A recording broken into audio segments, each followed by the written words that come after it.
नमस्कार दोस्तों, मैं बॉय परिहार स्वागत करता हूं आप सभी का आरएसपी क्लासेस में।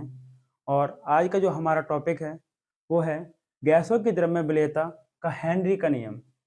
ये 12वीं क्लास का टॉपिक है और परीक्षा में अक्सर ये वाला प्रश्न आया करता है, गैसों की द्रव्य विलेयता यानी हेनरी का नियम। तो हेनरी का नियम क्या होता है कि हेनरी के नियम के अनुसार स्थिर ताप पर किसी गैस की द्रव्य विलेयता गैस के दाब P के समानुपाती होती है। यानी कह सकते हैं कि गैस की द्रव्य विलेयता किसके समानुपाती है? गैस के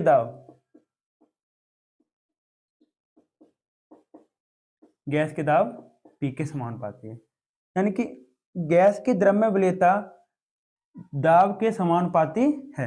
जैसे यदि बात करें CO2 प्लस H2O।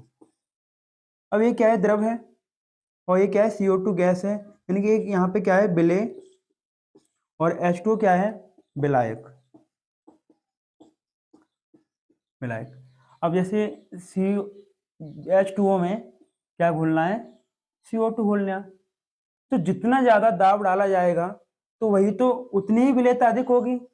यानी गैस की विलेयता होगी ना, वो दाब की क्या होगी? समानुपाती होगी। यानी यहाँ पे पिस्टन को दबाया जाए और CO2 को डाला जाए और CO2 को डालकर पिस्टन को दबाएं अगर, तो क्या होगा कि जितना अधिक दाब लगाया जाएगा उतने ही अधिक CO2 जल में विलय होगी। तो यहाँ पे क्या बन जाता है? सोडा वाटर होता है। तो सोडा वाटर में क्या होता है? CO2 घुली हुई होती है। और किस नियम से घुली होती है? वो हेनरी के नियम से। तो गैस की द्रव्य विलेयता मान लो W क्या होगा? P।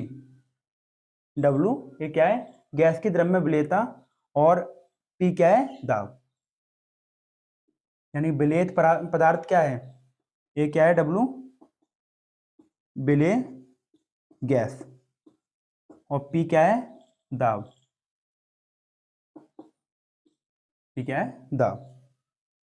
तो ये जब समानुपाती का चिन्ह उठाएंगे यहाँ पे तो क्या होता है? W बराबर KHP।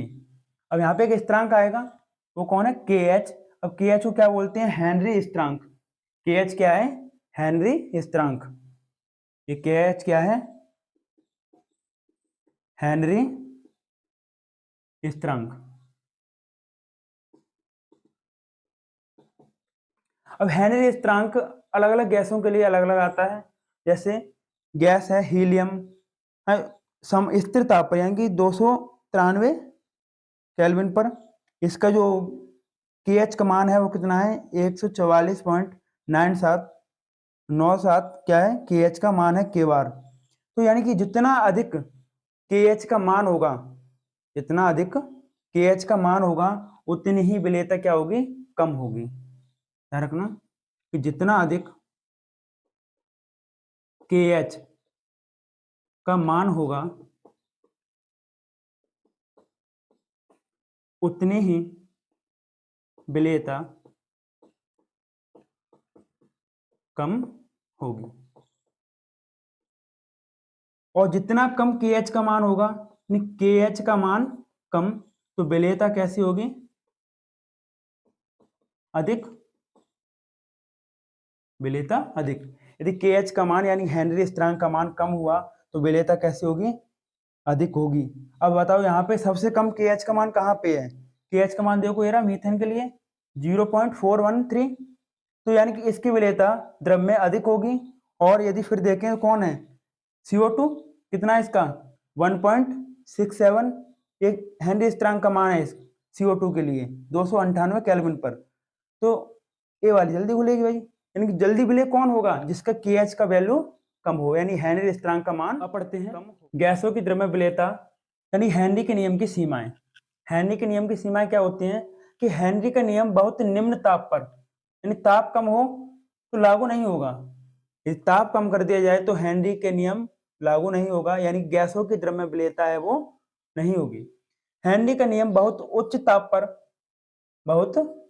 पर लागू नहीं होता। ना तो तापमान निम्न होना चाहिए, यानी ना तो तापमान इतना कम हो कि नियम लागू ना हो, और ना ही कैसा हो, बहुत उच्च हो। तो हेनरी का नियम केवल कब लागू होता है, जब मध्यम वर्गीय तापमान हो, और यह नियम केवल तभी लागू होगा कि जब गैस की विलेयता, जब गैस की विलेयता का मान किससे, विलायक में बहुत कम हो, गैस की विलेयता का मान विलायक में बहुत कम हो, तभी नियम अप्लाई होगा। और इस नियम में ऐसे विलयनों पर लागू नहीं होता जिसमें क्या होता है, विलायक से रासायनिक अभिक्रिया कर लेता है। यह नियम ऐसे विलयनों पर लागू नहीं होता। जैसे NH3 प्लस H2O, भाई आपस में मिलकर क्या बना लें, यदि यौगिक बना लें, जैसे HCl प्लस H2O, आपस में आयनित हो जाते हैं, आपस में आयनित होते हैं। यहाँ पे क्या हेनरी का नियम अप्लाई होगा, नहीं होगा। हेनरी का नियम यहाँ पे अप्लाई या लागू नहीं होगा। यानी हेनरी के नियम की सीमाएं क्या क्या है, हेनरी का नियम निम्न तापमान पर लागू नहीं होता, ना ही बहुत उच्च तापमान होना चाहिए, और ना ही ऐसे विलयनों पर लागू होता है जहां पर गैस की विलेयता का मान विलायक में बहुत कम हो, और जहां पे विलेय व विलायक आपस में रासायनिक अभिक्रिया कर लेते हैं वहां पे हेनरी का नियम लागू नहीं होता।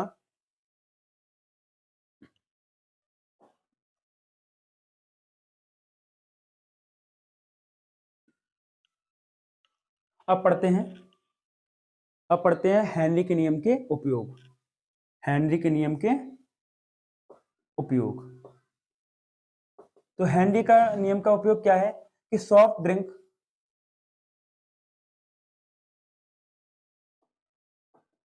जैसे कोल्ड ड्रिंक, हाँ सॉफ्ट ड्रिंक में CO2 का भरना, CO2। अब पढ़ते हैं हेनरी के नियम के उपयोग। हेनरी के नियम के उपयोग, तो हेनरी का नियम का उपयोग क्या है कि सॉफ्ट ड्रिंक,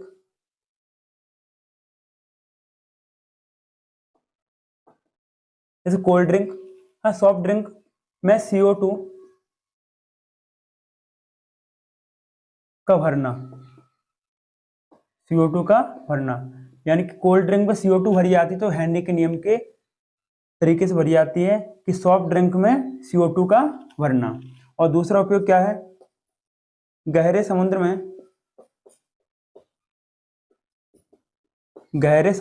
में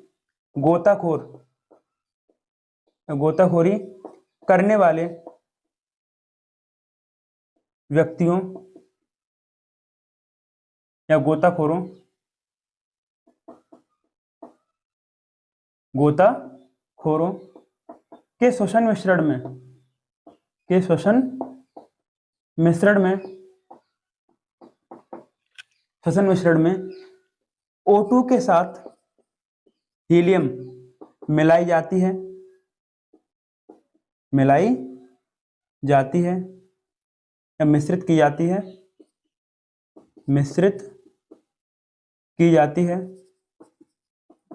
और जब O2 और हीलियम मिलाई जाएगी तो हेनरी के नियम से मिलाई जाती है, जिससे क्या होता है, जिससे गोताखोर जब समुद्र की सतह पर आते हैं, जब समुद्र की सतह पर आए तो दर्द का प्रभाव कम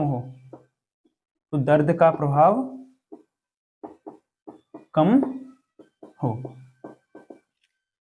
गहरे समुद्र में गोताखोरी करने वाले गोताखोरों के श्वसन मिश्रण में क्या मिलाई जाती है, O2 के साथ हीलियम गैस मिलाई जाती है, जिससे क्या होता है, गोताखोर जब ऊपर आते हैं तो दर्द का प्रभाव कम हो। में O2 व CO2 का आदान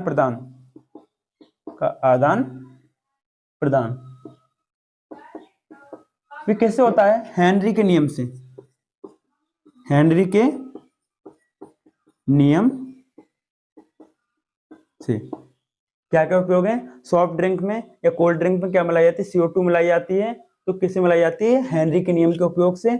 और गहरे समुद्र में जो गोताखोर गोताखोरी करते हैं ना, तो उनके श्वसन मिश्रण में हीलियम और O2 यानी O2 व हीलियम मिलाई जाती है, और जिससे क्या होता है, गोताखोर जब समुद्र की सतह पर आते हैं तो क्या होता है, दर्द का प्रभाव कम होता है। और हमारे फेफड़ों में भी जो CO2 व O2 का आदान प्रदान होता है वो कैसे होता है, वो हेनरी के नियम से ही होता है। इसी के साथ आज का ये लेक्चर समाप्त होता है।